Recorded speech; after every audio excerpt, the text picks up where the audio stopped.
Ryan Carter stood in front of his garage with a shotgun across his chest, its chambers empty, but its message clear. The December morning light caught the metal barrel, throwing sharp reflections across the faces of 50 neighbors packed behind him on Market Street. Frank Morrison leaned against the pizza shop doorway, his 78 years somehow making him look more dangerous than frail. Mrs. Chen clutched her dry cleaning sign like a shield. Tony from the deli had his arms crossed, jaw set. Emma held a handmade poster board that read, "This is our home," in letters so fierce they seemed to vibrate. The bulldozer idled 20 feet away, its yellow paint seen against the old brick. Police had formed a line between the machine and the protesters, their expressions caught between duty and sympathy. News vans choked the intersection cameras recording everything. On the corporate side of the barricade, Victoria Hayes stood in a charcoal suit that cost more than most of these people made in a month, her face unreadable. Ryan's grip tightened on the stock. The wood felt warm, real solid in a way that cut through all the legal papers and corporate doublespeak. His purple heart hung on the wall inside the shop, bronze and faded, but this moment demanded something more visible than old medals. The neighborhood needed to see a man willing to draw a line. People talk about knowing when to quit. They say wisdom comes from recognizing a losing battle, from understanding when the fight costs more than it's worth. But some promises can't be broken, not for money or convenience or even survival. Some things are worth standing for even when every rational voice screams to step aside. Rachel's face flickered through his mind, pale against hospital pillows, her hand clutching his with surprising strength for someone 3 weeks from death. "Keep the garage alive," she'd whispered. "For Emma, for the neighborhood. Promise me, Ryan." He'd promised. A man's word should mean something, especially the last words given to a dying wife. The bulldozer operator looked uncomfortable, probably a union guy who understood what this meant. The police captain approached with careful steps, hands visible and empty. Behind Ryan, someone started humming the Star-Spangled Banner. Within seconds, every veteran in the crowd joined, their voices rough but certain. 6 months ago, none of this existed. 6 months ago, Ryan Carter was just a mechanic, trying to get through another day, another year, another decade of keeping a promise to a ghost. Then a car broke down on a dark road and everything changed. The story begins there, on that frozen evening when fate or chance or sheer stupid luck put two strangers on a collision course neither could have predicted. The alarm went off at 5:30, same as it had for 40 years. Ryan slapped the button before the third beep, a reflex so ingrained he barely registered consciousness. The apartment above Carter's auto repair held the pre-dawn cold, the kind that seeped through single-pane windows and settled into old bones. He sat up, joints protesting in familiar ways, and reached for the jeans draped over the chair. The floorboards creaked their usual complaint as he made his way to the kitchen. Coffee first, always coffee. The machine gurgled to life while he stared out the window at Market Street below. Streetlights cast orange pools on empty sidewalks. Frank's Pizza sat dark next door, its neon sign dormant. The dry cleaners across the street still had its security gate down. This neighborhood woke slowly, but it woke. He carried his mug downstairs through the interior door, flipping light switches as he went. The garage emerged from shadow in stages. First, the front office cluttered with invoices and motor oil catalogs. Then the main bay, its 2 lifts and scattered tool chests. Finally, the back wall where photographs covered every available inch of concrete block. Rachel smiled from a dozen frames. Their wedding day, 1985, both of them impossibly young. Emma's birth, Rachel holding a red-faced bundle with exhausted joy. The grand opening of the garage, Rachel painting the sign herself while he installed the first lift. Every major moment documented, pinned to this wall like evidence of a life fully lived. The bronze plaque hung center among the photos. Rachel Carter Memorial Garage, built on love runs on honor. Emma had designed it for the 5th anniversary of her mother's death, presenting it to Ryan with quiet ceremony. He'd mounted it that same day, drilling into concrete with hands that shook until Frank steadied them. Ryan set his coffee on the workbench and began his daily ritual. Check the pneumatic lines on both lifts. Verify air pressure in the compressor. Count the wrenches hanging on their pegboard, making sure the Saturday crew had returned everything. Unlock the front door. Flip the open sign. Power up the ancient radio, tuning it to the classic rock station that played the same songs his whole life. By 6:15, the garage breathed and hummed with mechanical life. The coffee had gone lukewarm, but he drank it anyway, leaning against the bench where he'd taught dozens of neighborhood kids how to change oil, rotate tires, check brake pads. Some had gone on to trade schools, opened their own shops, made something of themselves. Others had drifted into trouble and back out, finding stability in these Saturday morning lessons, where success meant nothing more complicated than a properly torqued lug nut. His hands bore the evidence of 40 years in this trade. Scars from sharp metal and hot engines mapped his knuckles. Arthritis had started as slow work in his left thumb, a dull ache on cold mornings that would worsen over the day. The skin had grown tough, permanently stained with grease that no amount of scrubbing fully removed. These were working hands, honest hands, the kind that built things and fixed things and kept promises. The photos watched him from their wall. Rachel's face held no judgment, just that knowing smile she'd perfected during their 23 years together. She'd understood him better than he understood himself, reading his silences like other people read books. What would she think of him now, this man who'd turned their garage into a shrine, their life into a museum exhibit he curated but never updated? The neighborhood started waking around 6:30. Mrs. Chen arrived first, unlocking her dry cleaning shop with practiced efficiency. Tony appeared next, hauling produce crates into his deli. The pharmacy owner drove past, waving through his windshield. Market Street had a rhythm, a pattern of opening and closing that Ryan knew as intimately as his own heartbeat. The first customer arrived at 7, a regular, whose Honda needed an oil change every 3 months like clockwork. Ryan pulled the car into the bay, moving through familiar motions that required no conscious thought. Drain the old oil, replace the filter, add fresh synthetic blend, check the air filter while he was at it.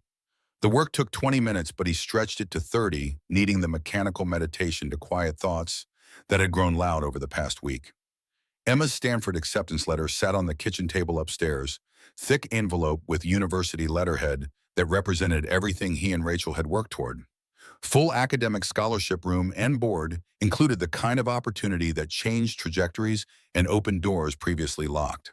Their daughter had earned it through 4 years of brutal academic work, maintaining a 4.0 through advanced placement courses that Ryan barely understood. But Emma wanted to defer.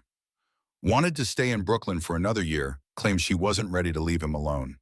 The conversation had happened 3 days ago over dinner, Emma's voice careful as she explained her reasoning. Ryan had listened without interrupting, then quietly but firmly told her, no. Stanford didn't wait. Opportunities like this came once and vanished if you hesitated. The argument had simmered since then, neither willing to yield. Emma inherited her mother's stubbornness, the kind that dug in and refused compromise. She'd presented research about gap years, statistics about students who took time off and returned stronger. Ryan had countered with stories about people who deferred dreams until those dreams became impossible. They'd reached stalemate, both entrenched in positions neither would abandon. The Honda's owner paid in cash, exact change counted out from a worn wallet. Ryan rang up the sale on the ancient register that Rachel had found at a flea market, its keys sticky but functional. The receipt printed in faded purple ink, barely legible but legally sufficient. Frank Morrison arrived at 6:45, exactly on schedule. The old man carried 2 espressos in paper cups, his daily contribution to their morning routine. His face had collapsed into itself over the last few years, skin hanging loose from bones, but his eyes stayed sharp. He wore his navy pea coat from 1944, its wool still thick despite 8 decades of Brooklyn winters. Frank set both cups on the workbench without ceremony. The espresso came from the Italian cafe 3 blocks over, the only place that opened early enough for real coffee before the day started. The owner was 4th generation, keeping her great-grandfather's recipes and his stubbornness about quality. You look like hammered shit, kid. While Ryan accepted his cup with a grunt, Frank called everyone kid, regardless of age, a habit that somehow never felt condescending. It was a term of endearment wrapped in gruffness, the way men of Frank's generation showed affection without vulnerability. Didn't sleep much. Emma's Stanford letter came. News traveled fast on Market Street. Ryan suspected Sarah had called Frank his sister, unable to keep information to herself for more than a few hours. She meant well but had never mastered discretion. Full ride, everything covered. Frank's weathered face cracked into a grin that showed too many missing teeth. He'd lost most of them in a bar fight in 1947, some dispute over a woman whose name he could no longer remember. The gaps had become part of his character, something people associated with Frank Morrison, the way they associated the pizza shop smell with comfort and home. That's outstanding. Rachel would be over the moon. The mention of Rachel's name used to hurt like a physical blow. 8 years had dulled the edge, but not eliminated it entirely. Ryan had learned to function around the absence, to carry the grief like a permanent weight he'd grown accustomed to bearing. Emma wants to defer a year. Says she doesn't want to leave me alone. The grin vanished. Frank sipped his espresso, considering his words with the care of a man who'd lived long enough to know when silence served better than speech. He'd been married twice, divorced once, widowed, once raised 3 kids who rarely called anymore. Whatever wisdom he'd accumulated came through hard experience rather than books or philosophy. You gonna let her do that? Hell no, this is what Rachel and I worked for. Emma gets out of this neighborhood, makes something of herself, lives the life we couldn't give her. Frank's eyes narrowed behind their web of wrinkles. Somewhere in that collapsing face lived the 19-year-old kid who'd stormed Normandy Beach, who'd seen friends die in sand and surf, who'd come home to Brooklyn and spent 6 decades making pizza for the people who made this block a community. And what about you? When's the last time you did something for Ryan Carter that wasn't about this garage or that girl? The question landed with uncomfortable precision. Ryan focused on his espresso rather than meet Frank's eyes, buying time to formulate a response that wouldn't sound offensive. I do plenty. Got the garage, got my regulars, got the Saturday program for the kids. You got a life sentence in a 30 by 40 shop is what you got. Rachel's been gone 8 years, kid. 8 years. You're 62, not 92. You're allowed to live. The words stung precisely because they carried weight. Frank didn't traffic in empty criticism. He spoke truth the way other people spoke pleasantries, a habit that had cost him friends over the decades but earned him respect from those who remained. Ryan stared into his espresso cup rather than formulate a response. The old man had a way of cutting through deflection, of finding the uncomfortable truth and dragging it into daylight. It was simultaneously his most valuable and most irritating quality. The garage is enough. That's grade A horseshit, and you know it. You're hiding here, using Rachel's memory as an excuse to avoid the world. Before Ryan could formulate a proper defense, the mail slot clattered. Both men turned toward the front office, where a thin rectangle of white had appeared on the floor, sliding across old linoleum with an almost accusatory precision. Frank retrieved it with movements slow but steady, frowning at the return address. Registered letter, legal firm in Manhattan. He handed it to Ryan, who studied the envelope like it might contain a live snake. His name appeared in precise typescript, along with the garage address and a notation indicating signature confirmation. The paper felt expensive, weighted, the kind law firms used when they wanted their correspondence taken seriously. Ryan tore it open with grease-stained fingers. The letter inside carried a letterhead from Pinnacle Development Group, some corporate entity he'd never heard of. The language was dense, full of legal terminology that required reading 3 times before the meaning crystallized into something comprehensible. His hands started shaking halfway through the second paragraph. Ryan, what is it? The words swam on the page, but their message couldn't be mistaken. Notice of property sale, mandatory vacation by March 31st. The building had been sold to developers, 60 days to vacate the premises. A relocation payment of $50,000 would be offered upon peaceful surrender of the space. They sold the building. Yamamoto sold it. Frank took the letter, his own hands steadier despite their age. He read in silence, lips moving slightly as he processed the legalese. When he finished, he set the paper on the workbench with careful precision, as if handling something fragile that might shatter under rough treatment. Those bastards. Ryan's chest felt tight, compressed, like someone had wrapped steel bands around his ribcage and started cranking. 40 years in this space. The first lift installed with his own hands, bolting it to the concrete floor, while Rachel painted the office walls. The air compressor he'd saved 3 years to afford. Every tool on the pegboard selected and purchased with thought, building a collection that represented his entire working life. He pulled out his phone with numb fingers, scrolling for Yamamoto's number. The old man answered on the 3rd ring, his voice thick with sleep or emotion or both. Ryan, I was hoping you'd call before you got the letter. You sold after 40 years. You just sold? Yamamoto's sigh carried across the line, heavy with regret that sounded genuine, but changed nothing. My wife has Alzheimer's. The medical bills are killing me. I had to sell Ryan. I'm sorry. The explanation landed like a punch but carried no malice. Yamamoto was 74, his wife 71, both of them facing the kind of medical crisis that devoured savings and broke families. Ryan knew the terrain intimately, having navigated it with Rachel's cancer treatment. The bills had come for years after her death, small predators that nibbled at finances until nothing remained. Who bought it? Some corporation, Pinnacle Development. They're buying the whole block. Offered me twice what the building's worth, cash deal, fast close. The scale of it hit Ryan like cold water. Not just his garage, but the entire block. Frank's Pizza Shop, Mrs. Chen's Dry Cleaning, Tony's Deli, the pharmacy where Emma had worked weekends through high school. Decades of accumulated community being erased for whatever development plans some Manhattan corporation had drawn up. What are they planning? Luxury retail, high-end shops. They're offering all the tenants relocation money. $50,000 for you. The number meant nothing. $50,000 couldn't replace 4 decades of accumulated history, couldn't relocate a life's work, couldn't keep the promise he'd made to Rachel in that hospital room where machines beeped and morphine dripped, and her hand clutched his with desperate strength. This is my life's work, Mr. Yamamoto. Rachel's dream. I can't just walk away. I know, I'm so sorry, Ryan, but the sale is final. The contracts are signed. The call ended with mutual apologies that solved nothing. Ryan stood in his garage surrounded by everything he'd built, feeling it slip through his fingers like water through cupped hands. Frank watched from his position by the door, his face carrying the weight of 80 years that had seen too many good things destroyed by forces beyond anyone's control. We'll fight it. Ryan looked up. Frank's jaw had set in that way it did when he'd made a decision when the Normandy kid emerged from the elderly frame with steel backbone intact. With what they have already bought the building, it's over. Nothing's over until you surrender. And you're not the surrendering type, are you, kid? The question hung between them, the challenge wrapped in observation.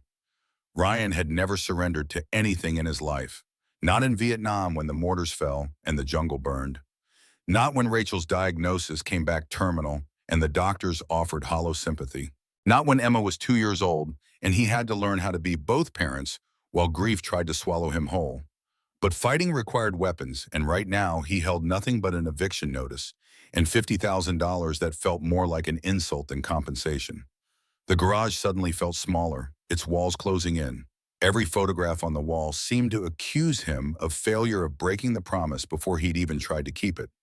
Rachel's painted sign visible through the bay door entrance, its colors still vibrant despite years of sun and weather. This place raised Emma, put her through school, kept the neighborhood's cars running when other shops charged triple for the same work.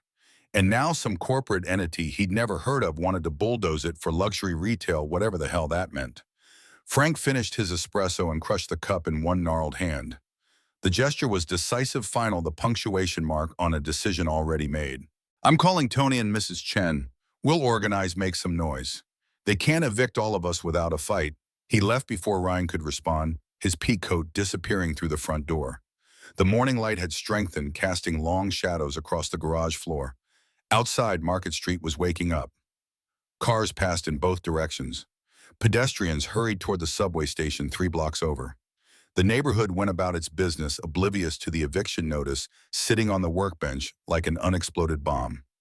Ryan picked up the letter again, reading it one more time, as if repetition might change the content. 60 days, March 31st. Peaceful surrender. The language was cold, clinical, designed to sound reasonable while dismantling lives. His phone buzzed with a text from Emma. The message was brief but weighted with meaning Ryan could feel even through digital characters. Coming home after school, need to talk. Emma didn't ask for conversations casually. She'd inherited Rachel's directness, the ability to see through evasion and demand truth. Whatever she wanted to discuss would require more energy than Ryan currently possessed. The day stretched ahead, full of oil changes and brake jobs and customers who depended on him to keep their vehicles running because they couldn't afford dealership prices. Ryan threw himself into the work, using physical labor to quiet the screaming in his head. By noon, he'd replaced two alternators, rotated one set of tires, and diagnosed a failing transmission that would cost more to fix than the car was worth. The owner of the transmission car took the news badly, cursing and kicking his front tire until Ryan thought something might break.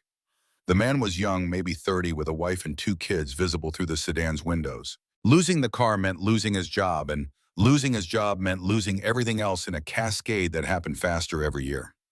Ryan found himself offering a solution he couldn't afford. Install a used transmission, source it from a junkyard, charge only for labor. The work would take 3 days and net him maybe $200 profit, barely enough to cover the time investment. But the relief on the man's face made the decision feel less stupid than it probably was. Frank returned at lunch with pizza from next door, his face grim. The old man set the box on the workbench and opened it to reveal a large pie, half pepperoni and half mushroom, their standing order for the past decade. Talked to everyone on the block. They all got letters. Tony, Mrs. Chen, the deli, the pharmacy.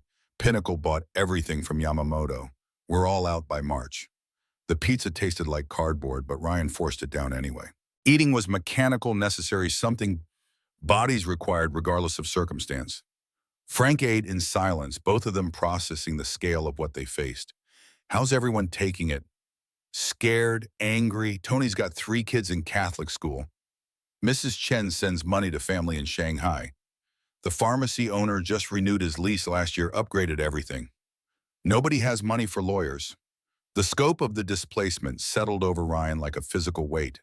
This wasn't just about his garage anymore. Entire families depended on these businesses. Tony employed 6 people. Mrs. Chen had 2 seamstresses working in her back room. The pharmacy provided jobs and healthcare access to a neighborhood where both were scarce. Then what do we do? Frank's eyes hardened into something that reminded Ryan why this man had survived Normandy when so many others hadn't. There was steel in that elderly frame, forged in combat and tempered by decades of survival. We fight dirty. Use the media, social media, whatever it takes. Make Pinnacle the villain. Force them to back down through public pressure. It was a plan born of desperation rather than strategy, but desperation was all they had. Ryan nodded, committing to a battle he didn't know how to fight against an enemy he couldn't see, for a prize that felt increasingly impossible to keep. The afternoon brought more routine work. A timing belt replacement, a brake pad change, an oil leak that took an hour to trace to its source. Ryan moved through the task with mechanical precision, his hands working, while his mind churned through possibilities and found nothing but dead ends.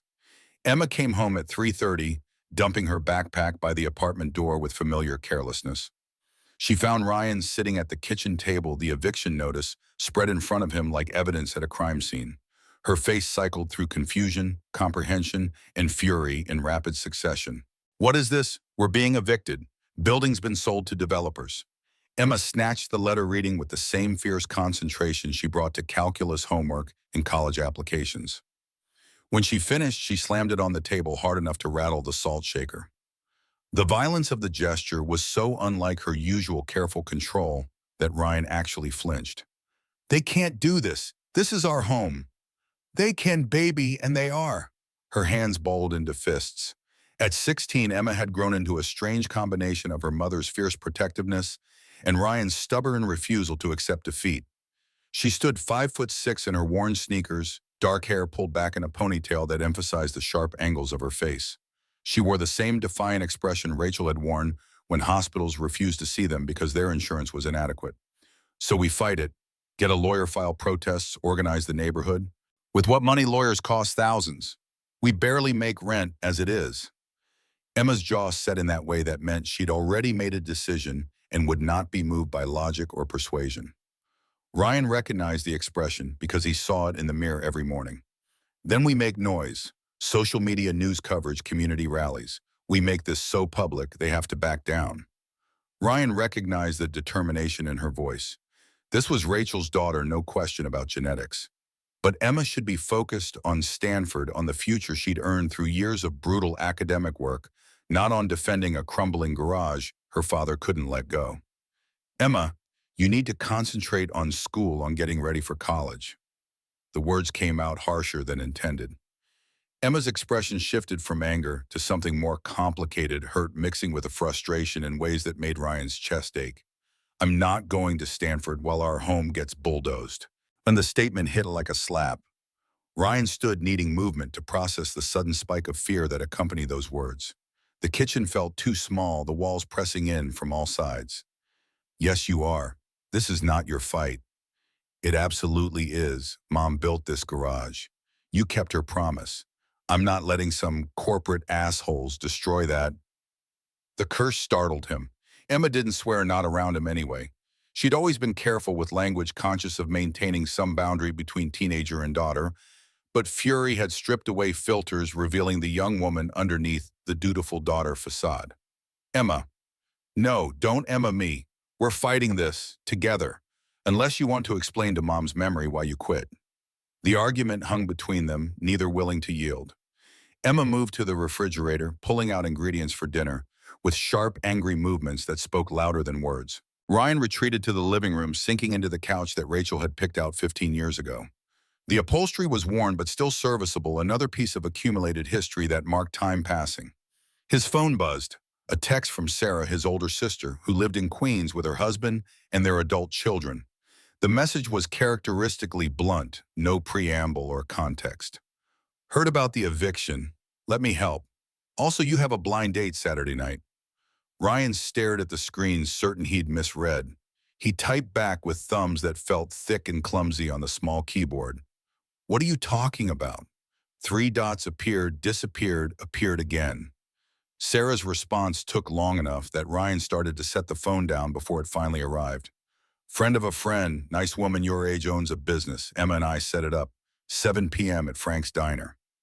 The absurdity almost made him laugh. His building was being demolished, his life's work destroyed, and his sister wanted to arrange a blind date. The juxtaposition felt like something from a dark comedy where the universe conspired to pile disasters until they became farce. He typed with more force than necessary. Not happening. Tell them I'm busy. The response came immediately, as if Sarah had been waiting with her reply already composed. You've been busy for 8 years. Time to be something else. One date. If you hate it, never again. Before he could refuse more definitively, Emma appeared in the doorway. Her expression had shifted from anger to something more calculated, the look she got when solving complex equations in her head. If you go on this date, I'll drop the Stanford deferral thing. Ryan's head snapped up. Emma leaned against the doorframe, arms crossed, wearing an expression that would have made Rachel proud. There was steel in her spine, the same kind that had kept Rachel going through chemotherapy long after doctors said most people would have surrendered. That's blackmail. That's negotiation. 1 date, Saturday night, 7 p.m. Take it or leave it. The manipulation was transparent but effective. Emma knew he'd do anything to ensure she went to Stanford, including humiliating himself with a blind date he had no interest in attending. He could fight the eviction or the date, but not both, and Emma's future mattered more than his pride. Fine, 1 date, but when this is a disaster, I'm blaming both of you. Emma's smile broke through her anger like sun through storm clouds. The transformation was immediate, in total anger evaporating into something resembling triumph. Deal. Now come eat dinner. I made spaghetti and it's getting cold. They ate in tense silence, both processing the day's revelations in their own ways. Emma had made spaghetti with meat sauce, one of the handful of dishes she'd mastered over the years. The food was good, but Ryan tasted nothing, his mind cycling through problems that seemed to multiply faster than solutions. Afterward, Emma disappeared into her room to tackle homework, while Ryan cleaned dishes with methodical care. The hot water scalded his hands, but he welcomed the sensation. Something concrete and immediate to focus on, instead of the churning anxiety that had taken up permanent residence in his chest. The garage below sat quiet, its tools hanging in perfect order, its floor swept clean, everything ready for tomorrow's work, if tomorrow ever came. Ryan made his way downstairs after Emma had gone to bed, needing to be surrounded by the physical space he was fighting to keep. The overhead lights cast harsh shadows across familiar equipment. His workbench held the same clutter it had held for decades. Oil-stained rags, scattered wrenches, coffee cans full of screws and bolts, sorted by size. He walked to the photo wall, studying Rachel's face in a dozen frozen moments. She'd been 38 in the hospital, gray streaking through dark hair, eyes still sharp despite the morphine. She'd made him promise to keep fighting, to never surrender the life they'd built together.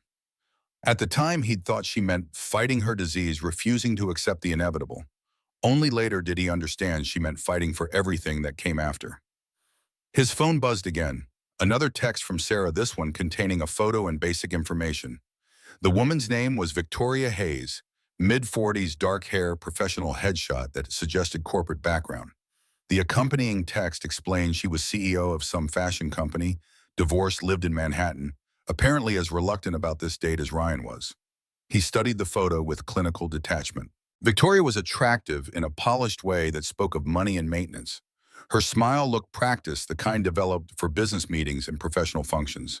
Nothing about her suggested she'd have anything in common with a 62-year-old mechanic who spent his days covered in grease. Ryan sent back a thumbs-up emoji, the universal symbol for reluctant agreement.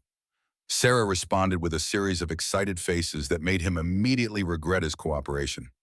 His sister meant well, but had a tendency to steamroll over objections in pursuit of what she'd decided was best for everyone.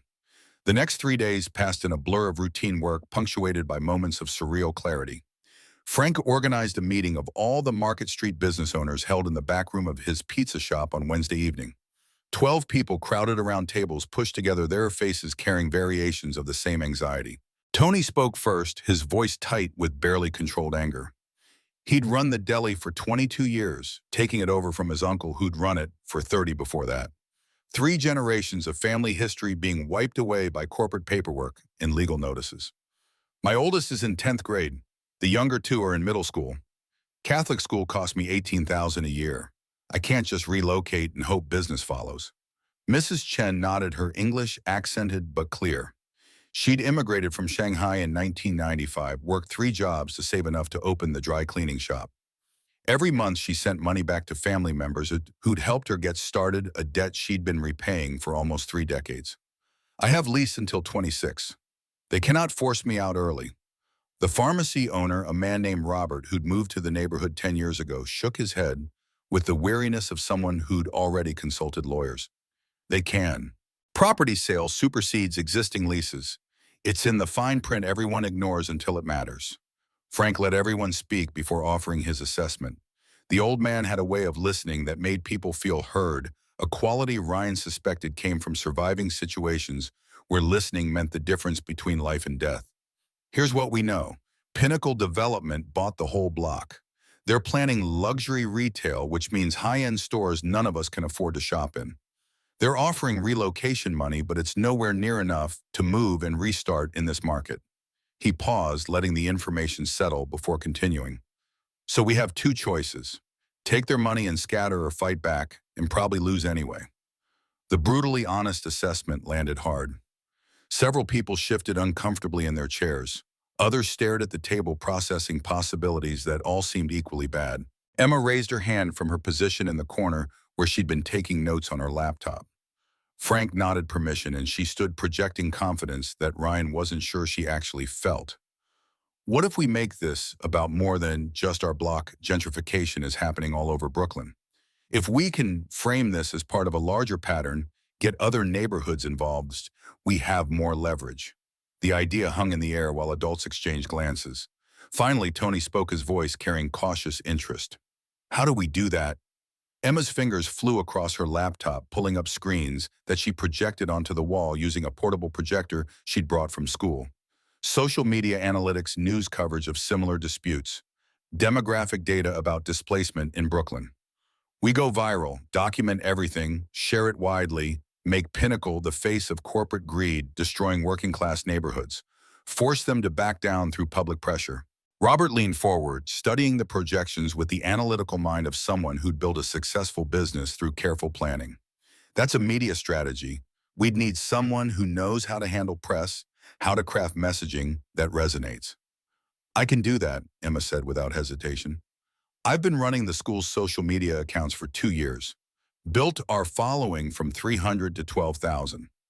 The adults exchanged looks again this time, with more hope mixed into their skepticism.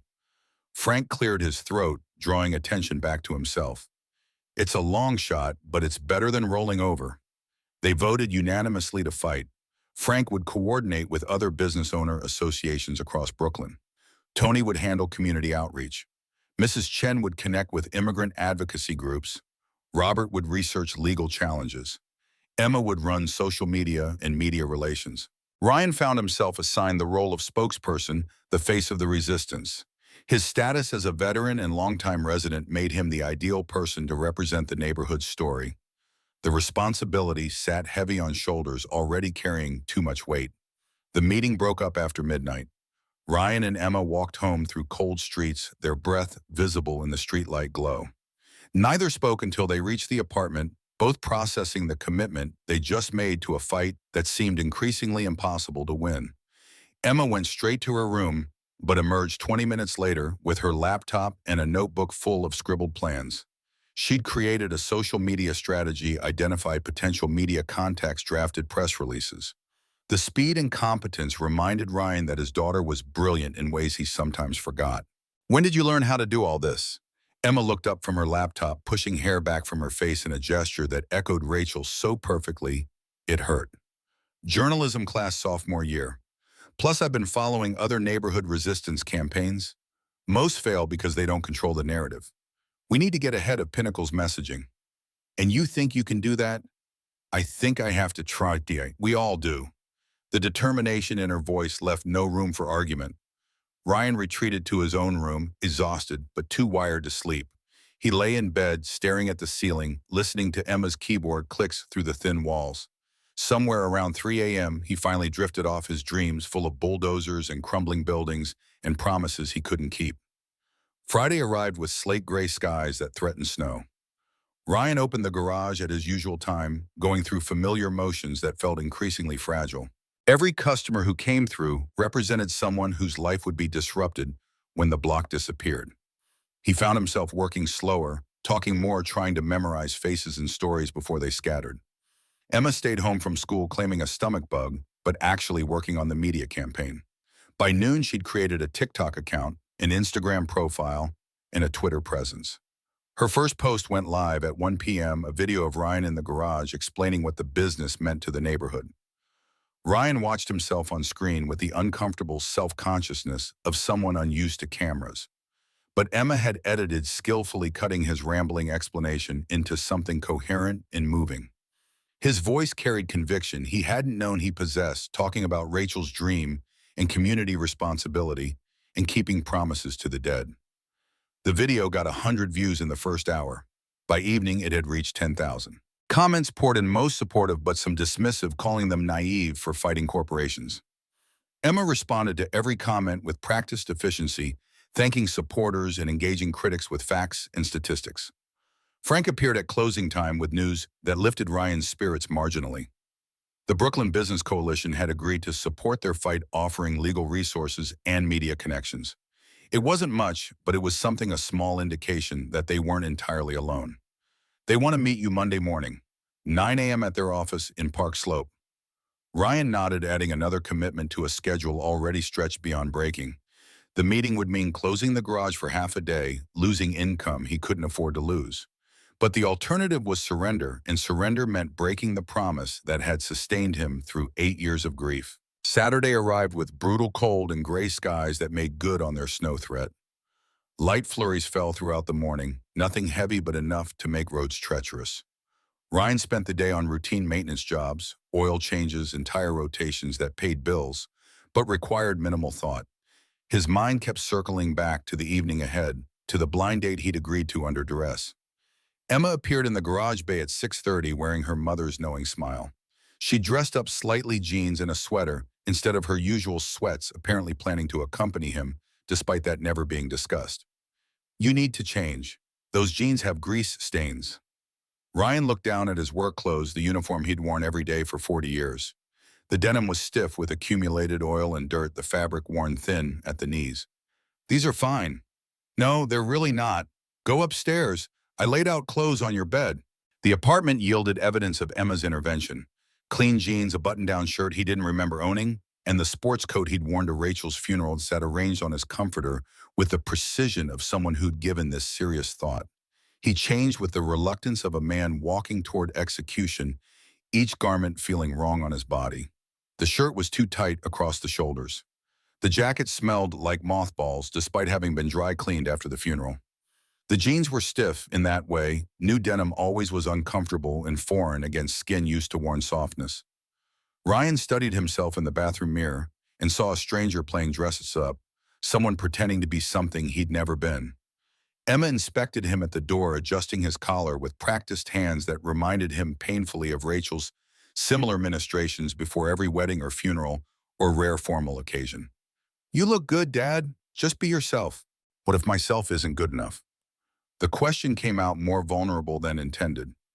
Emma's expression softened, shifting from efficiency to something gentler.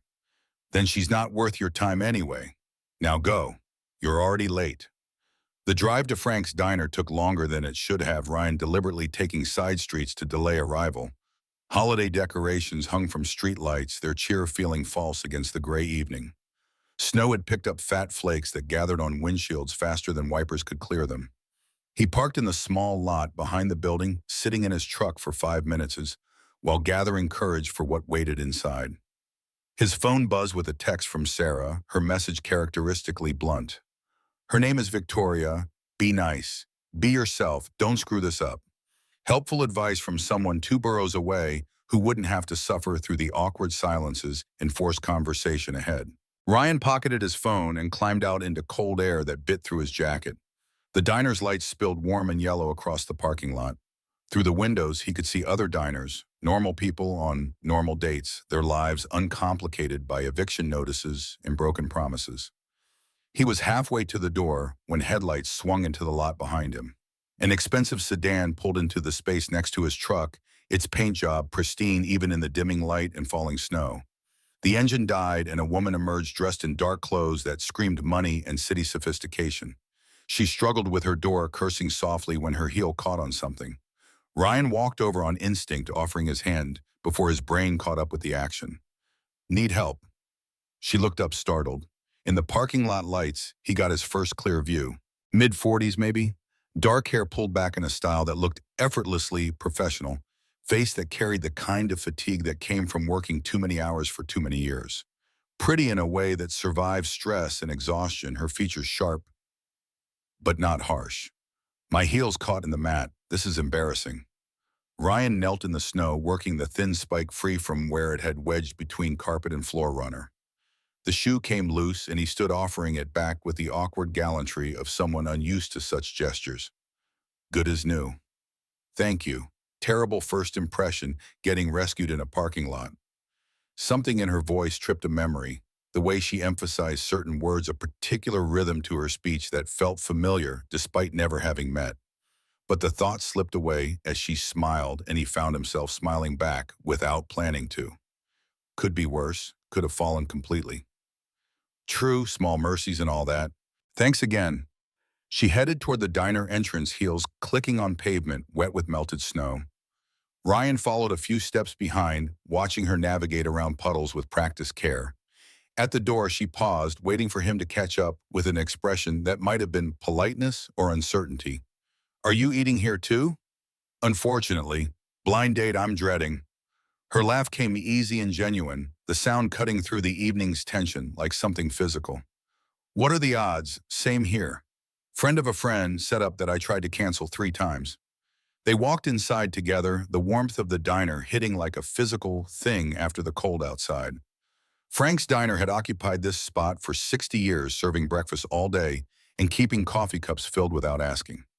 The owner, no relation to Frank Morrison despite the shared name, looked up from behind the counter and waved with the familiarity of someone who'd known Ryan most of his life. "Ryan Carter, right on time. Your date just arrived too." The words hung in the air for 3 seconds while both their brains processed the impossible coincidence. Ryan turned toward the woman from the parking lot. Her eyes had gone wide, matching his own expression of shocked recognition. "You're Ryan. You're Victoria." They spoke simultaneously, then both started laughing, because the absurdity demanded some response beyond stunned silence. The diner owner grinned like he'd orchestrated the whole thing, gesturing toward a booth in the corner with the pride of someone facilitating fate. "Well, looks like you two already broke the ice. Your table's ready whenever you are." Victoria covered her mouth with one hand, shoulders shaking with laughter that bordered on hysteria. Ryan felt his own tension cracking the dread that had shadowed him all day, dissolving into something lighter and more manageable. I helped you with your shoe. I thought you were just being nice. This is insane. Should we start over? She lowered her hand, composing herself with visible effort. When she spoke, her voice carried both humor and challenge, testing whether he could match her energy. Hi, I'm Victoria. My car is apparently held together with hopes and prayers, and my heel got stuck in the floor mat before a blind date I absolutely dreaded. Ryan matched her tone, feeling something unfamiliar loosening in his chest. The sensation was both terrifying and exhilarating, like standing at the edge of something he couldn't see clearly. Hi, I'm Ryan. I own a garage that's about to be demolished, and I'm on a blind date my daughter blackmailed me into attending. So we're both here under duress. Completely. Good, at least we're starting honest. They slid into opposite sides of the booth, the worn vinyl familiar and comfortable in ways Ryan couldn't articulate. Frank's Diner had been Rachel's favorite spot, the place they'd celebrated every anniversary and milestone.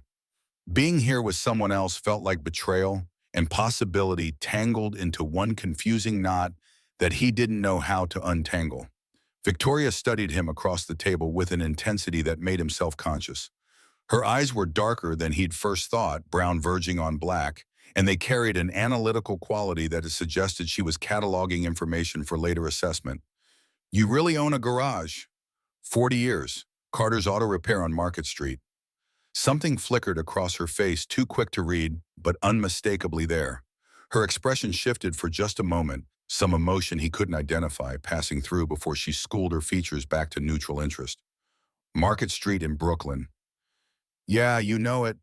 The question hung for a beat too long. Victoria picked up her water glass, taking a sip that might have been genuine thirst or buying time to formulate a response. I've heard of it. Growing neighborhood, lots of development happening. The comment was innocent enough, but something in her delivery felt off. Ryan filed the observation away, uncertain what it meant, but recognizing that Victoria Hayes knew more about Market Street than casual familiarity would explain. Development is one word for it. Gentrification is more accurate. They're trying to kick out everyone who made the neighborhood worth developing in the first place. Victoria's expression flickered again, that same unreadable emotion passing through before disappearing. That must be difficult, having your community disrupted like that. It's more than difficult, it's wrong, but apparently being right doesn't matter when someone with money wants what you have. The bitterness in his voice surprised him. Ryan hadn't meant to dump his problems on someone he'd just met, but the words had escaped before he could stop them.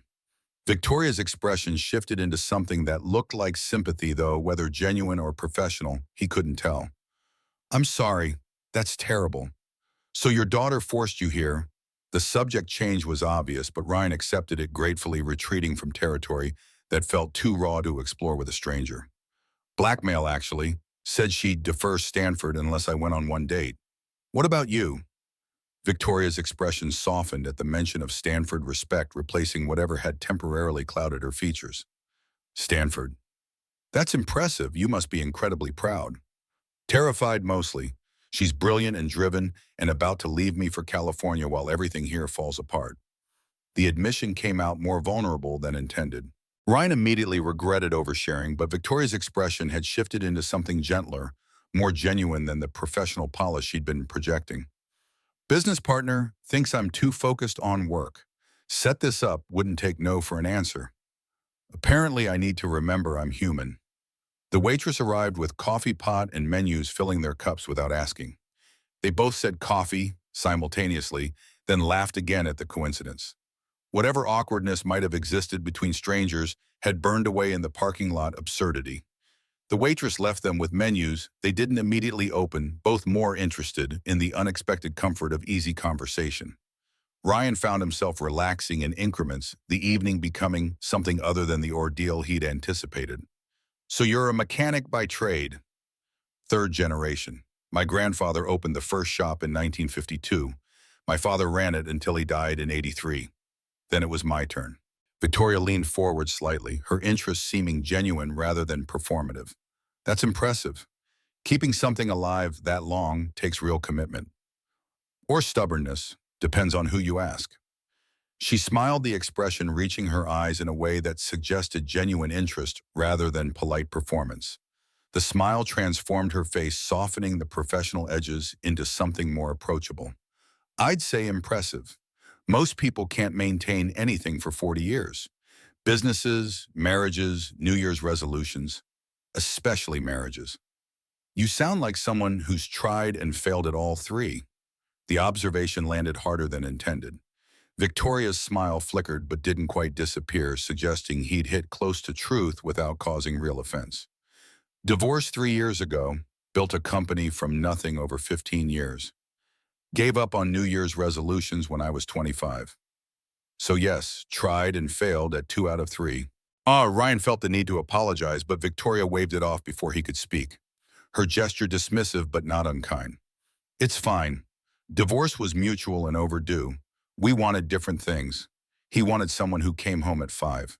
I wanted to build something that mattered. Turns out both were valid, but incompatible. What kind of company? Victoria hesitated for just a moment, her expression shifting into something harder to read. When she spoke, her voice carried careful precision, each word chosen deliberately. Fashion, high-end but accessible. The idea was to make designer quality available to working people. Create something aspirational but not impossibly expensive.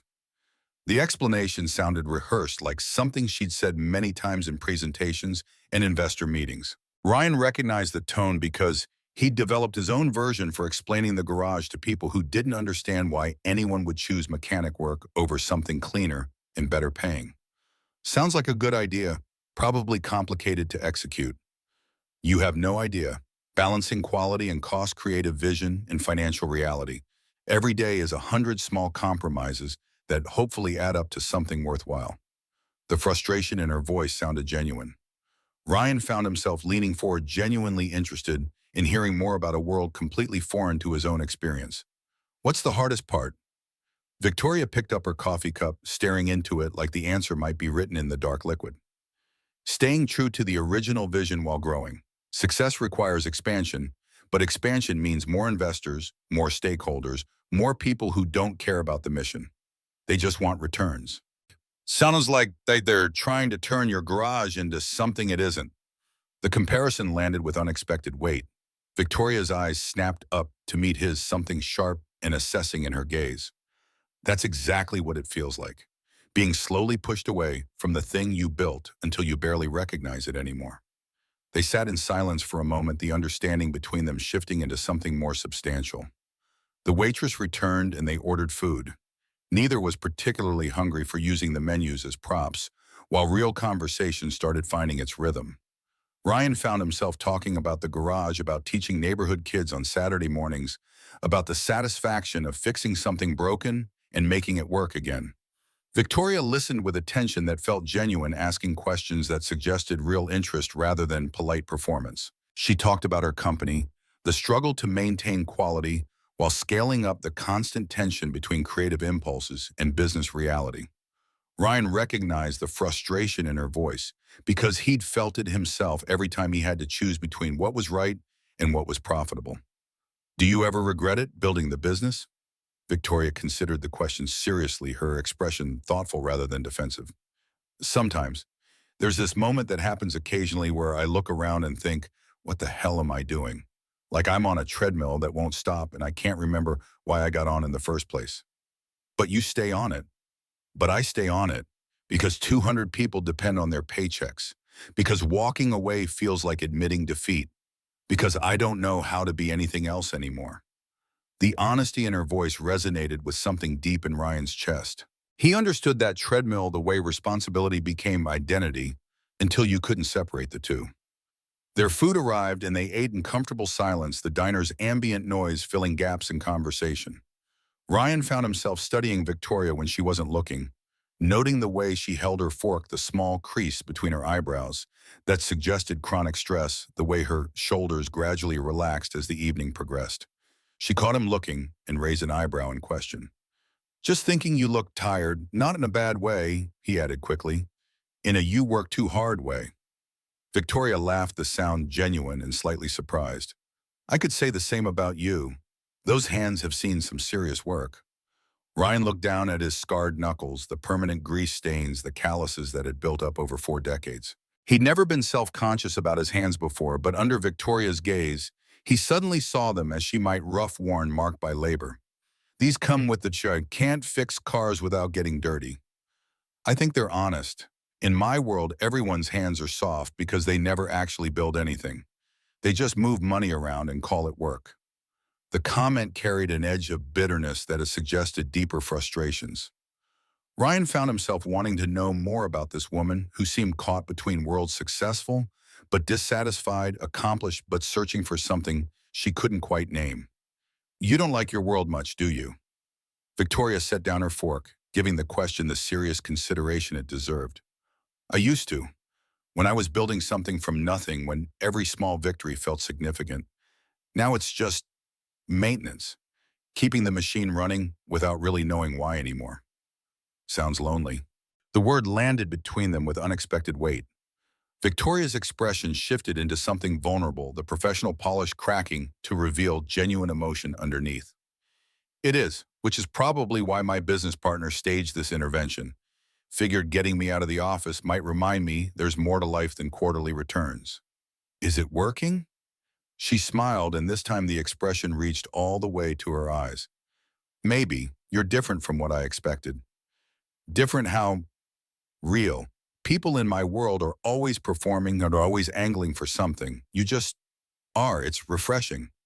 Ryan felt heat creep up his neck, uncomfortable with the praise but also oddly pleased by it. I'm too old and tired to be anything but what I am. Don't sell yourself short. Authenticity is rarer than you think. They finished their meal and ordered coffee because neither seemed ready for the evening to end. The conversation flowed easier, now touching on everything from favorite movies to childhood memories to the small frustrations and victories that made up daily life. Ryan found himself telling stories about Emma, about watching her grow from a devastated 2-year-old who'd lost her mother into a fierce 16-year-old fighting to save her community. Pride leaked through despite his attempts at modesty. She sounds extraordinary. Takes after her dad, I'm guessing. Takes after her mother. Rachel was the strong one, the fighter. I just kept the lights on and tried not to screw up too badly.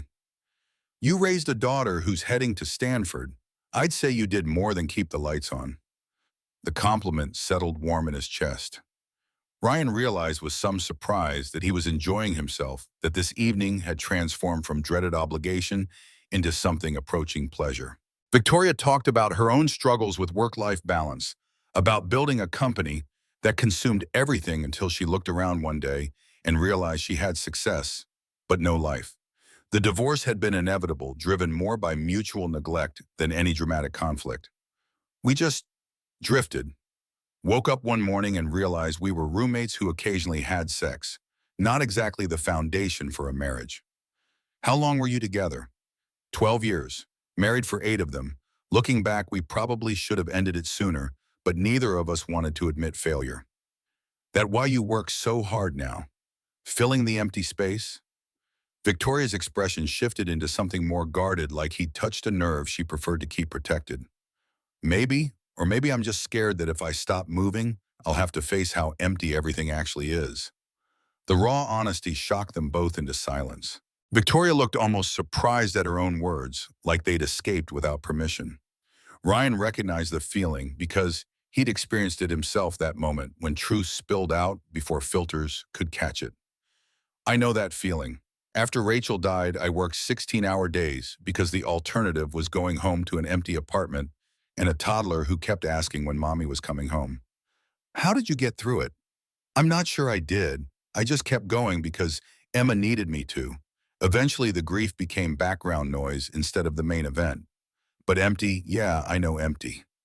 Victoria reached across the table, her hand covering his with surprising warmth. The gesture was brief but meaningful, a moment of connection that transcended whatever boundaries strangers typically maintain. I'm sorry for your loss and for the garage situation. It sounds like you're getting hit from all sides right now.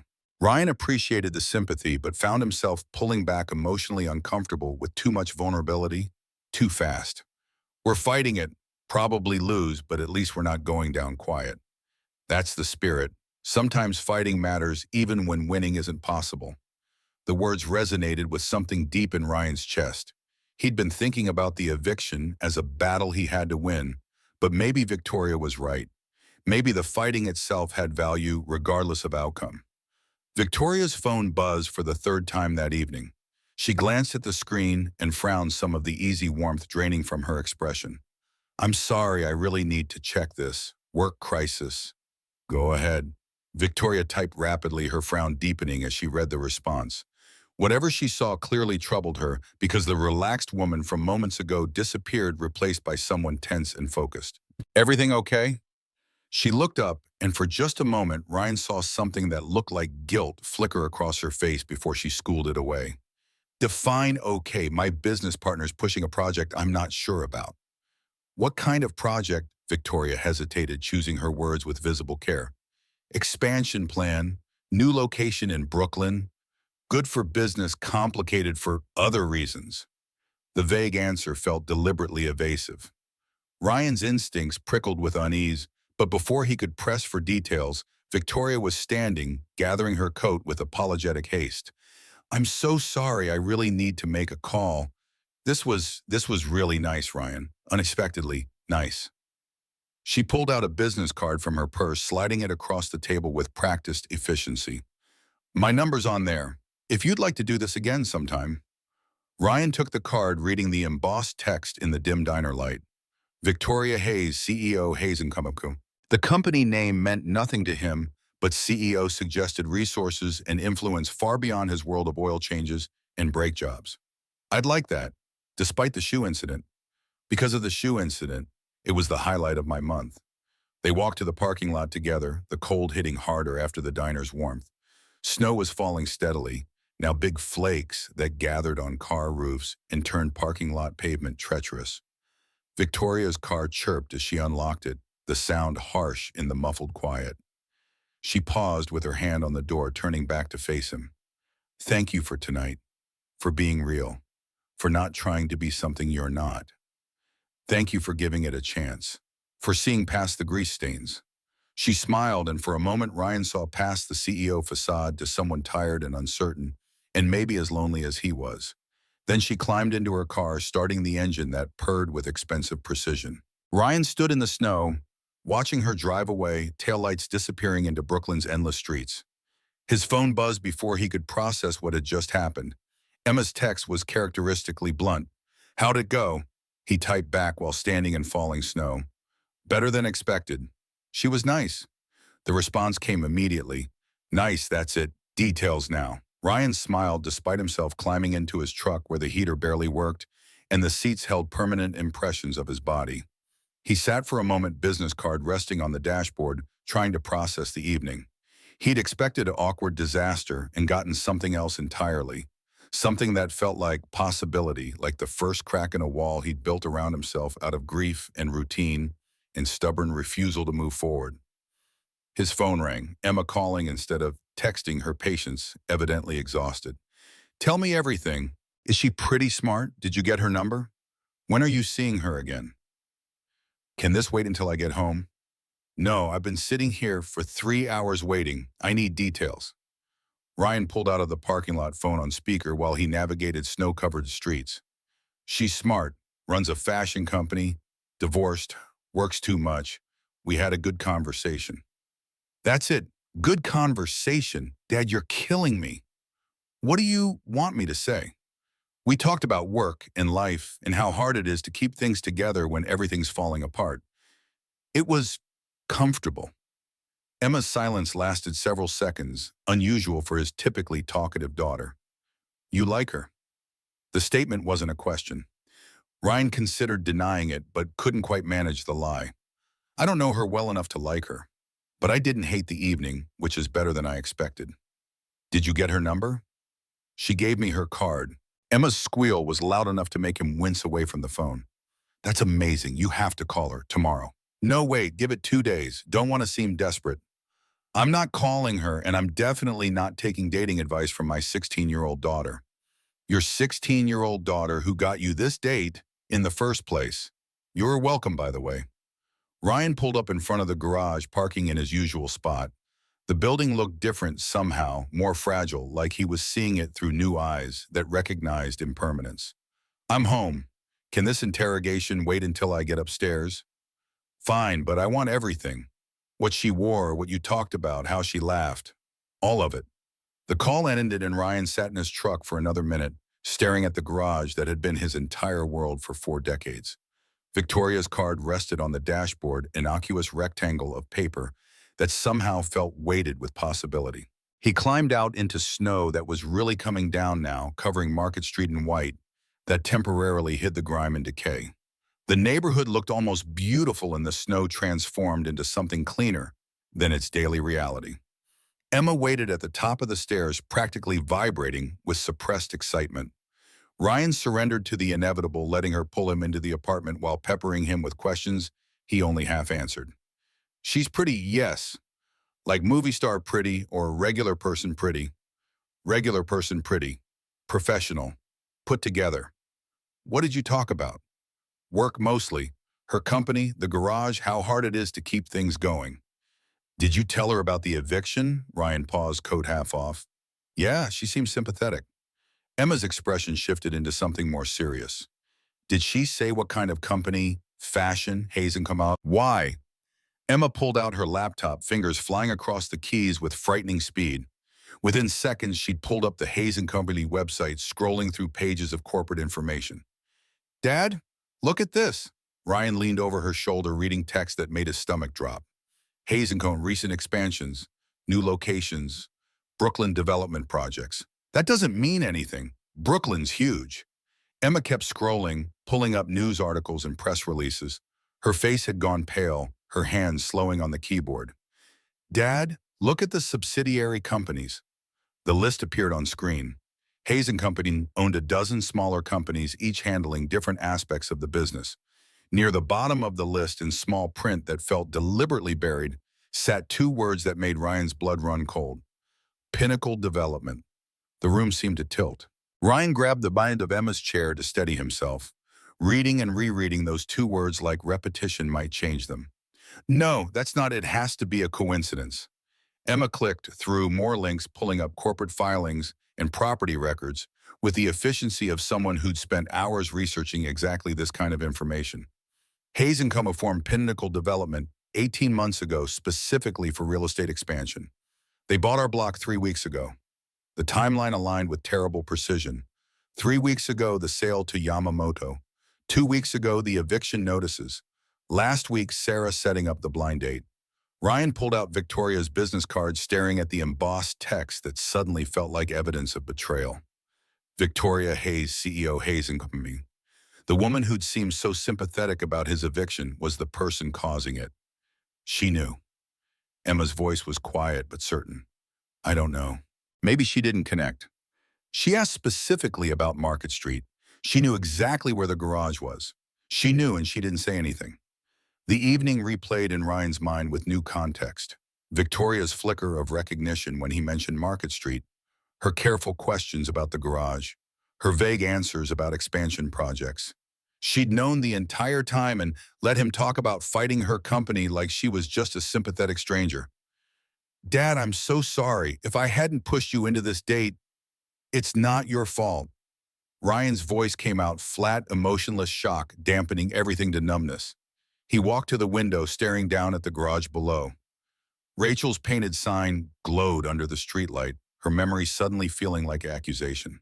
His phone buzzed. A text from an unknown number. Really enjoyed tonight. Would love to see you again soon. Victoria. The message felt obscene given what he now knew. Ryan stared at the screen, watching the cursor blink expectantly, demanding a response he had no idea how to formulate. Emma appeared beside him, reading the text over his shoulder. What are you going to do? I don't know. But even as he said it, anger started burning through the shock. Victoria Hayes had sat across from him, let him bare his soul about keeping promises and fighting for what mattered, all while knowing she was the enemy he was fighting against. Ryan typed a response with shaking hands. We need to talk. My garage, tomorrow, 10 a.m. The message sent before he could reconsider.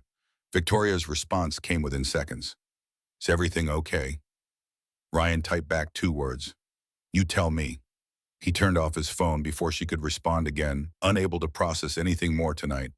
Emma watched him with worried eyes, her excitement from earlier completely evaporated. Get some sleep, baby. Tomorrow's going to be rough. But sleep felt impossible.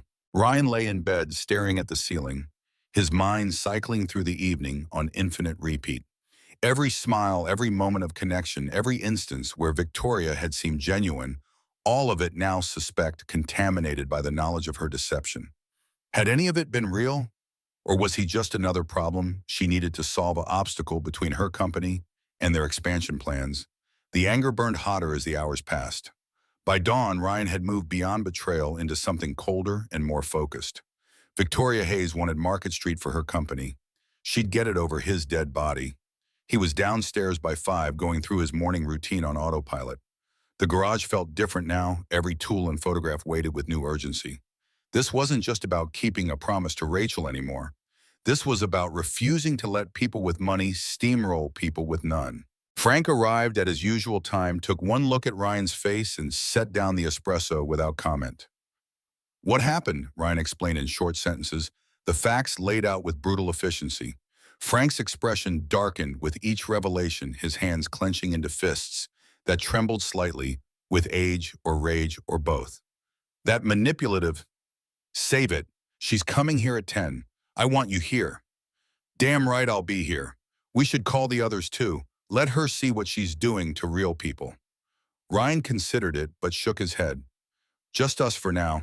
I need to understand what happened before we make this bigger." The morning passed with agonizing slowness. Ryan worked on cars with mechanical precision, his hands performing familiar tasks while his mind churned through scenarios for the confrontation ahead. By 9:45, he'd changed oil in 3 cars and diagnosed a brake problem, all without conscious awareness of doing so. Victoria arrived at 9:58, her expensive sedan looking obscenely out of place on Market Street. She climbed out wearing business casual clothes that probably cost more than Ryan made in a week. Her expression was guarded uncertain, suggesting she'd figured out why he wanted to meet. Ryan stood in the garage bay doorway, arms crossed every inch of his body, language radiating anger he no longer bothered to hide. Frank appeared beside him, a united front of working-class fury against corporate betrayal. Victoria approached slowly, stopping several feet away, like she sensed the danger of getting too close. "Ryan, I can explain." "Explain what?" "That you're the CEO of Hayes & Company, that your company owns Pinnacle Development, that you're the one evicting me." Her face confirmed everything before she spoke. "I didn't know it was your garage. Not until last night when you mentioned Market Street. And you didn't think to mention it. Just let me talk about fighting developers without telling me I was talking to the developer." Victoria's hands twisted together, a gesture that might have been nervousness or guilt. "I should have said something immediately, I know that. I was just surprised, confused. I didn't know how to bring it up without ruining the evening." "So you chose to lie by omission. Very ethical." "I didn't lie. You let me believe you were sympathetic. Let me tell you about my wife, my daughter, my promise, all while knowing you're the reason I'm about to lose everything." The words came out harsh, each one an accusation Victoria seemed to physically feel. She flinched but didn't retreat, holding her ground with visible effort. "I am sympathetic. I meant everything I said last night. I understand what you're fighting for." Frank's laugh was bitter and sharp. "You understand? What do you understand about working 40 years to build something, only to have it taken away by people who see it as just another property on a spreadsheet?" Victoria's jaw tightened, but she kept her composure, though Ryan could see the effort it cost her. "More than you think. I built my company from nothing. Started in a garage workshop, not much different from this one. I know what it means to pour everything into something and watch it grow." "Then why are you destroying ours?" Ryan's voice was cold, controlled fury that felt more dangerous than shouting. "If you understand, why are you still doing this?" Victoria looked between Ryan and Frank, her expression shifting into something more complex than simple guilt. When she spoke, her voice carried a weariness that suggested she'd been asking herself the same question. "Because I have 200 employees who depend on their paychecks. Because investors are threatening to pull funding if we don't expand.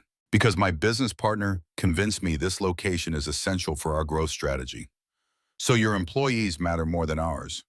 Frank's voice dripped contempt. "Your company's growth is worth destroying our community."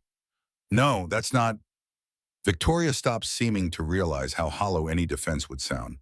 I don't have a good answer. The business case makes sense on paper, but standing here seeing what it actually means, she trailed off looking genuinely torn in a way that might have softened Ryan if he weren't so angry. You came to that diner knowing who I was, knowing what your company was doing to my garage. I swear I didn't. Sarah said she was setting me up with a mechanic in Brooklyn. I never connected it to the Market Street property until you said the address. Ryan wanted to believe her, but trust felt impossible now. Every word from her mouth came filtered through the knowledge that she'd withheld information that mattered more than anything else they'd discussed. And when you realized you still said nothing, let me get my number talk about seeing me again, all while planning to bulldoze my life's work. Victoria's composure cracked slightly, emotion bleeding through her professional facade.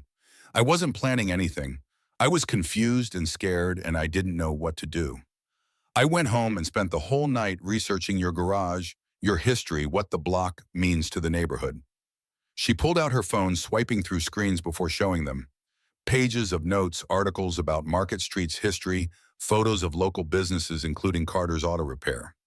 The research was extensive, suggesting hours of work.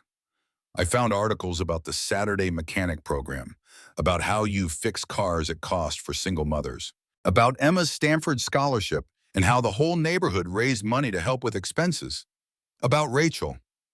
Her voice caught slightly on Rachel's name. Ryan's anger wavered, not disappearing, but complicated by the evidence of Victoria's apparent genuine interest. So you did your homework. That doesn't change anything. No, it doesn't, but it matters that I know what my company is taking. It matters that I see you as people, not obstacles. Frank made a disgusted sound. Oh, how generous. She sees us as people. That'll be real comforting when we're homeless.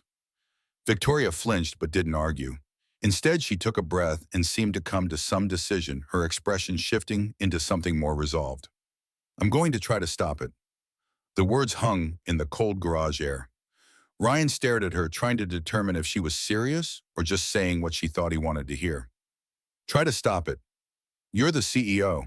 Can't you just decide? Victoria laughed, but the sound held no humor.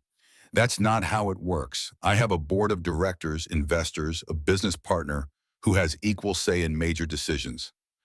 I can advocate for alternatives, but I can't unilaterally cancel a project we've already committed millions to. Then what good is being CEO? Right now, none at all. The bitter honesty in her voice gave Ryan pause. He'd assumed corporate leadership meant absolute power, but Victoria was describing something more constrained, more complicated. What exactly are you proposing?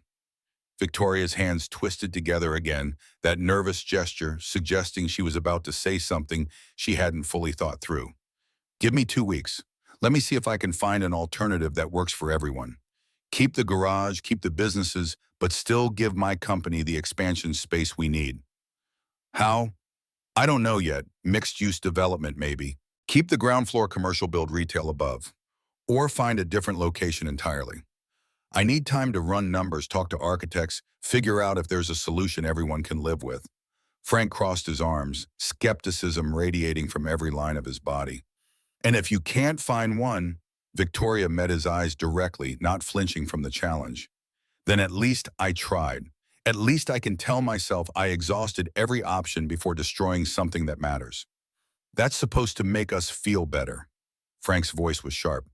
You tried real hard before ruining our lives. No, nothing makes this better, but I'd rather fight for a solution than accept that demolition is inevitable. Ryan studied Victoria's face, looking for signs of deception or manipulation. What he saw was complicated guilt and determination and genuine distress all tangled together. She wasn't lying, he thought, but whether she could actually deliver was another question entirely. Why should we trust you? Victoria's laugh was hollow.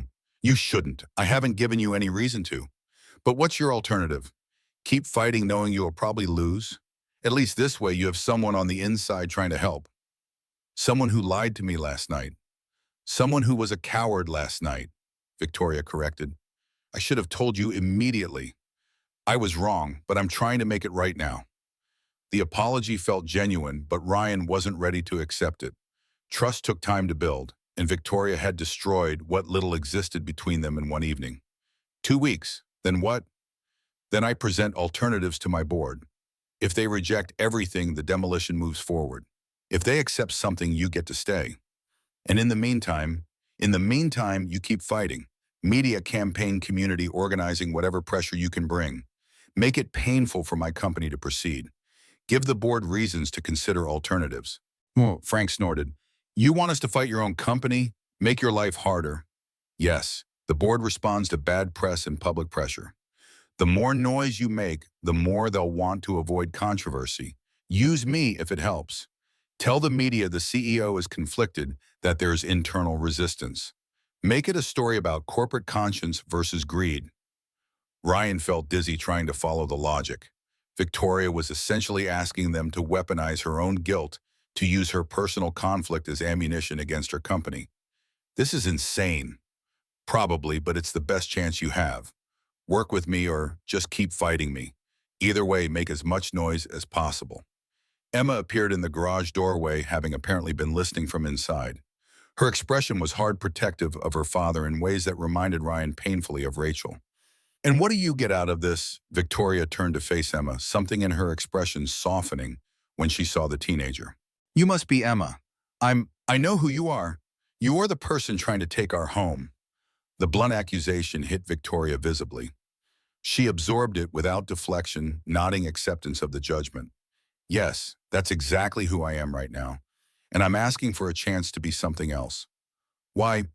Because I saw your drawings last night when I was researching. Fashion designs posted on your Instagram. You're incredibly talented. Emma's expression flickered, caught between anger and reluctant pleasure at the compliment. What does that have to do with anything? You're going to Stanford. You're going to study and learn, and probably end up working for some company like mine. And 15 years from now, you'll be in my position, making decisions that affect real people's lives. I don't want you to forget what it feels like to be on this side, to know that every business decision is someone's home, someone's history, someone's dream. The words landed with unexpected emotional weight. Emma's expression shifted into something more complicated, her teenage certainty shaken by Victoria's unexpected vulnerability. That's manipulative. Yes, it is, but it's also true. I forgot where I came from. Forgot that my parents were evicted 3 times when I was growing up. Forgot what it felt like to watch people with money and power make decisions that destroyed us. I'm asking for a chance to remember. Ryan found his anger complicating despite his best efforts to maintain it. Victoria wasn't defending her company or making excuses. She was asking for redemption, which was somehow harder to reject than simple justification would have been. 2 weeks, and I want updates. Every day I want to know what you're doing, what options you're exploring. Victoria nodded, relief visible on her face. Every day. I'll be transparent about everything. Frank made a disgusted sound but didn't object. Ryan recognized the gesture as reluctant acceptance, Frank's way of acknowledging they had nothing to lose by giving Victoria her chance. And if this doesn't work, if your board says no to everything, Victoria's expression hardened into something that looked like steel. Then I'll have a decision to make about whether I can live with what my company is doing. The implication hung heavy that Victoria might choose the garage over her own position. Ryan wanted to believe it, but couldn't quite manage that leap of faith. Talk is cheap. I know, judge me on actions, not words. Fair enough. Victoria pulled out her phone, typing rapidly. I'm sending you my personal cell number. Call anytime, day or night. I'm also adding you to my calendar daily check-ins at 7 p.m. unless you prefer a different time. Ryan's phone buzzed with the incoming message. The gesture felt simultaneously professional and personal, Victoria trying to rebuild trust through systematic accountability. Fine, 7 p.m. Victoria looked between the 3 of them, Ryan, Frank, and Emma, her expression carrying more vulnerability than her CEO title should probably allow. I know I screwed up last night. I know I don't deserve your trust. But I'm going to fight for this anyway because it's the right thing to do and because I need to prove to myself I'm still capable of doing right things. She turned to leave, then paused at the garage entrance. For what it's worth, last night was real. The conversation, the connection, all of it. I wasn't pretending to enjoy your company. I genuinely did. Before Ryan could respond, she was gone, her expensive sedan pulling away from Market Street and disappearing into traffic. Frank was the first to break the silence. Well, that was something. Emma turned to Ryan with an expression that mixed confusion and concern. Do you believe her? Ryan stared at the space where Victoria's car had been trying to sort through the emotional wreckage of the last 18 hours. I don't know, but I think she believes herself, which might be enough. The next 2 weeks transformed into a surreal combination of warfare and collaboration. Emma's social media campaign exploded, her video of Ryan explaining the garage's history going viral with over 1 million views. News outlets picked up the story, framing it as corporate greed versus working-class community. Protesters showed up spontaneously, many of them strangers who'd seen Emma's posts and felt compelled to help. True to her word, Victoria called every evening at 7 p.m. The first few conversations were stilted, both of them navigating the awkwardness of their situation. But gradually they found a rhythm, Victoria updating Ryan on her progress while he shared developments from the resistance campaign. I met with 3 architectural firms today. 2 said mixed use is possible but expensive. The third had an interesting idea about preserving the existing structures and building around them. Ryan relayed this to Frank and the other business owners at their nightly meetings. They'd expanded beyond Market Street, bringing in representatives from other neighborhoods facing similar displacement. The movement was growing larger than Ryan had imagined possible. We got coverage from the New York Times, Emma reported during one of their strategy sessions. Front page of the Metro section. They're calling it a test case for how development happens in Brooklyn. The pressure was working. Hayes & Company stock dropped 3% after particularly damaging coverage about their subsidiary demolishing working-class neighborhoods. Victoria reported that board members were getting nervous, asking questions about alternatives. But David Chen, Victoria's business partner, was fighting back hard. He appeared on local news defending the development, arguing that progress required difficult choices. He portrayed the protesters as obstructionists, standing in the way of economic growth and job creation. David's pushing the board to expedite demolition, Victoria told Ryan during their 7th nightly call. He thinks if we can get through the next week, the resistance will lose momentum. Then we increase pressure. What's his vulnerability? Victoria paused and Ryan could almost hear the internal debate happening. He's sensitive about his reputation. Came to this country with nothing, built himself up, sees business success as validation. Bad press hits him harder than financial loss. Ryan made notes, sharing the intelligence with Emma, who immediately incorporated it into their messaging. The next round of posts focused on David, specifically questioning how someone who'd fought his way up could so easily destroy others trying to do the same. The personal attacks made Ryan uncomfortable, but Victoria insisted they were necessary. You need to make this painful enough that the board looks for alternatives. David's ego is the weak point. Push there. During their nightly calls, Victoria and Ryan sometimes drifted away from business into more personal territory. She talked about her marriage's collapse, about realizing too late that she'd sacrificed everything meaningful for professional success. He talked about raising Emma alone, about the constant fear of screwing up, about how grief never really went away, but just became part of the landscape you learn to navigate. Do you ever date? Victoria asked during their 10th call. You're literally the first person in 8 years. Really, I assumed I mean you're. She stumbled over words in a way that was endearingly unpolished. Why not? Ryan considered the question seriously. They'd moved past polite deflection into something more honest. Guilt, mostly, felt like betrayal of Rachel. And honestly, I didn't know how to be that person anymore. The dating person. I'm just a mechanic who talks to his dead wife's photo. That's heartbreaking. That's life. You figure out how to keep going and call it survival. Victoria was quiet for a moment before speaking again. For what it's worth, I'm glad you went on that date, even though I ruined it by being who I am. You didn't ruin it, complicated it significantly, but didn't ruin it. The admission surprised them both. Something was developing between them, despite the circumstances, some connection that refused to be killed by logic or situation. When this is over, however it ends, can we try again? The date thing. Ryan's chest tightened with emotions he didn't know how to name. Ask me when I know if I still have a garage. On day 12, Victoria called with news that shifted everything. I found a solution. Mixed-use development that preserves every existing business on ground level, builds retail above. Total project cost increases by 30%, but maintains the community while giving us the space we need. Ryan's heart hammered against his ribs. And the board? Meeting tomorrow at 2 p.m. I'm presenting the alternative. I need you there. Me, why am I in? Because numbers don't tell the whole story. They need to see what they're destroying if they say no. Ryan showed up at Hayes & Company headquarters in Manhattan, wearing his best clothes, which still looked shabby in the gleaming corporate environment. Emma came with him, refusing to be left behind. Frank insisted on attending too, his navy peacoat looking ancient but dignified among the business suits. The boardroom was intimidating, floor-to-ceiling windows overlooking Manhattan, a table that probably cost more than Ryan's truck, 12 people in expensive clothes, studying them with varying degrees of interest or hostility. David Chen sat at this far end, his expression making clear he viewed Ryan as the enemy. Victoria stood at the head of the table beside a large screen, displaying architectural renderings. Ladies and gentlemen, I want to introduce Ryan Carter, owner of Carter's Auto Repair, the anchor tenant of our Market Street property. Ryan stood, feeling every eye in the room dissecting him.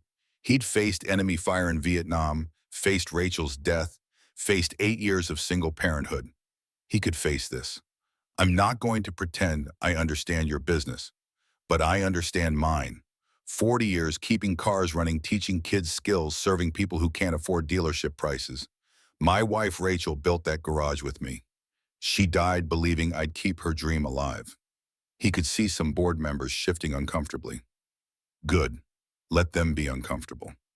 You see a property, I see a community. Every car I fix belongs to someone trying to survive in a city that keeps getting more expensive. Every kid I teach is one less kid on the streets. Every business on that block is someone's life's work.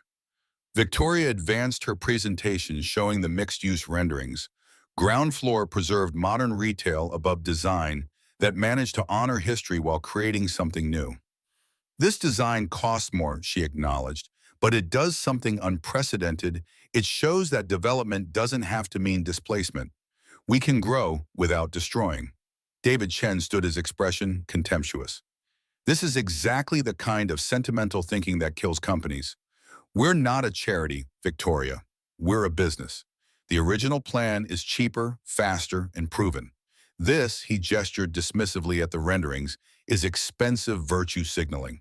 It's innovative, Victoria shot back. It's a model that could be replicated across the city. Think of the press, David. Hayes & Company pioneers inclusive development. That's worth more than the cost difference. Or we're known as the company that let protesters dictate business decisions. That's worth nothing. The board members started arguing among themselves. Ryan watched Victoria defend her position against David's attacks, her passion visible despite her professional composure. She believed in this solution. That much was clear. The board chairman, an elderly man who'd been silent until now, raised his hand for quiet. Let's vote. All in favor of Victoria's mixed-use proposal. Hands rose slowly. Ryan counted 5, 6, 7. All in favor of the original plan. 5 more hands. We're tied. Victoria, as CEO, you cast the deciding vote. The room went silent. Victoria stood frozen, the weight of the decision visible on her face. She looked at Ryan, at Emma, at Frank, then at David, at the board members, at the renderings on the screen. I vote for the mixed-use plan. David's face went red. You're choosing them over us, over everything we built. I'm choosing to build something better than we've built before. David stood abruptly, his chair scraping against expensive flooring. Then I'm calling for a vote of no confidence in your leadership. You're letting personal feelings cloud business judgment. The chairman sighed wearily. David, you can't call that vote until the next quarterly meeting, 3 months from now. Let's see how this plan performs before we make rash decisions. David stormed out, his fury palpable. The remaining board members filed out more slowly, some looking intrigued, others skeptical. Ryan stood uncertainly, unsure of protocol. Victoria walked over, her professional composure finally cracking. She looked exhausted and exhilarated and terrified all at once. You did it, Ryan said quietly. We did it. Your resistance made it painful to proceed. I just channeled that pressure into an alternative. Emma surprised them both by hugging Victoria. The gesture was brief but genuine teenager awkwardness, mixing with real gratitude. Thank you for fighting for us. Victoria returned the hug, her eyes suspiciously bright. Thank you for reminding me why I started this company in the first place. Frank shook Victoria's hand with grudging respect. You're all right for a CEO. The highest compliment Frank knew how to give. The next 6 months passed in a blur of construction and compromise. Victoria was true to her word. The mixed-use development preserved every ground floor business while building modern retail space above. Ryan watched his garage get renovated, new equipment, installed, the whole space modernized while maintaining Rachel's original vision. Emma deferred Stanford for a year despite Ryan's protests, insisting she needed to see the project through. She worked with Victoria's team on community outreach, becoming the bridge between corporate development and neighborhood residents. Ryan and Victoria saw each other regularly, their relationship evolving from tentative trust into something deeper. They moved slowly, both carrying too much baggage to rush, but the connection from that first disastrous date refused to be denied. David Chen never forgave Victoria for the decision. At the quarterly meeting, he pushed his vote of no confidence. It failed 7-5, but the damage to their partnership was irreparable. David left Hayes & Company 6 months later, starting a competing firm and taking 3 board members with him. Do you regret it? Ryan asked Victoria one evening as they stood in his renovated garage. Losing David, losing those board members. Victoria looked around at the space, old and new merged together, Rachel's legacy preserved within modern upgrades. I regret that David couldn't see what we created here. But no, I don't regret the choice. Some things matter more than money. The grand opening happened on a Saturday in June, warm sunshine replacing the December snow from when this all began. The whole neighborhood showed up along with press and politicians and people who'd followed Emma's social media campaign and wanted to see the ending. Ryan gave a speech standing on the spot where he'd once stood with a shotgun facing a bulldozer. That moment felt like it had happened to a different person in a different lifetime. 6 months ago, we were facing extinction. Today, we're celebrating evolution. This building represents what's possible when people choose cooperation over conflict, when businesses remember they're part of the communities, not just markets. He gestured to the renovated garage behind him, to the shops on either side, to the modern structure rising above. Rachel Carter would be proud of this place. Not just because her garage survived, but because it grew into something bigger than she imagined.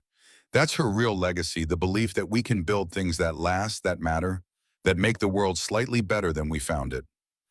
Emma stood beside him wearing a dress she'd designed herself, ready to start Stanford in the fall. Frank was there too, looking older but healthier, his pizza shop thriving with the increased foot traffic from the new retail spaces above. Victoria made her own speech acknowledging the resistance that had forced her company to find a better solution. We didn't do this because we're generous. We did it because Ryan Carter and this community refused to be erased quietly. They fought back, made noise, forced us to see them as people rather than obstacles. This building exists because they demanded we do better, and we're better for having listened. Afterward, as the crowd dispersed and the sun set over Brooklyn, Ryan and Victoria found themselves alone in the garage. The smell of new paint mixed with familiar oil and grease, old and new, coexisting peacefully. So, Victoria said, her voice carrying a nervousness that seemed uncharacteristic for a CEO, we never did get that second date. Ryan smiled, feeling lighter than he had in years. Thought we might want to wait until we weren't enemies. Are we not enemies anymore? I don't know. What are we? Victoria stepped closer, her hand finding his with surprising certainty. I think we're whatever we want to be. The complicated part is over. Ryan laughed at the absurdity of that statement. The complicated part is never over. We just learned how to handle complication. Then let's keep learning, together. She kissed him, gentle and tentative, a question as much as a statement. Ryan kissed back, feeling something unlock in his chest that had been closed since Rachel's death. This wasn't betrayal. This was life continuing, love returning, possibility blooming in spaces he'd thought were permanently dead. They pulled apart, and Ryan looked around his garage. Rachel's garage now transformed into something both familiar and new. The bronze plaque still hung on the wall, built on love runs on honor. He'd kept his promise, not by resisting change, but by fighting to make change honor what came before. Rachel would like you, he said quietly. Victoria leaned against him, understanding somehow that this was the highest compliment he could give. I hope so. I like me better since meeting you.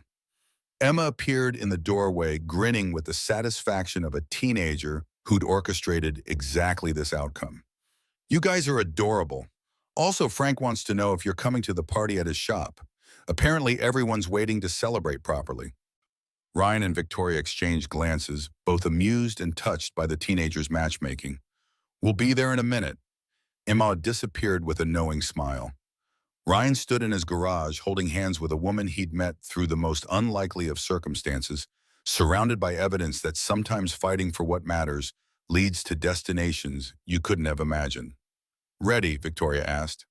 Ryan looked at Rachel's photo on the wall one more time. Her smile seemed different somehow, less frozen in the past and more blessing for the future. Yeah, I'm ready.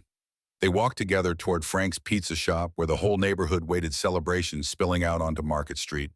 Music and laughter filled the summer evening, people who'd fought together now enjoying victory together.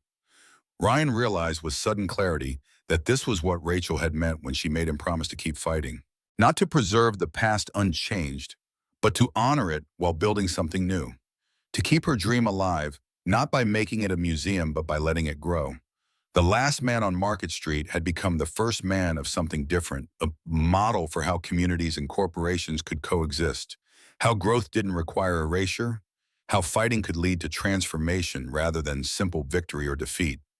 As the party continued into the night, Ryan looked around at faces illuminated by string lights Frank had hung between buildings. Emma laughing with friends, Frank holding court with war stories, Victoria talking animatedly with Mrs. Chen about incorporating local businesses into Hayes and Company's supplier network. This was more than a preserved garage. This was a reimagined community stronger for having faced extinction and demanded better. Rachel had been right all along. Some things were worth fighting for. And sometimes the fight itself created something more valuable than simple preservation ever could. The neighborhood would change. It already was changing. But it would change on its own terms, keeping its heart while growing its capacity. That seemed like a future worth building, worth believing in, worth working toward together. Ryan pulled Victoria closer, feeling her warmth against the cooling evening. Emma caught his eye from across the street and gave him a thumbs up that made him laugh. Frank raised a beer in salute, his gap-toothed grin visible even in the dim light. This was family. Not the one he'd been born into or married into, but the one forged through struggle and compromise and refusing to surrender what mattered most. The last man on Market Street was no longer alone, and that made all the difference.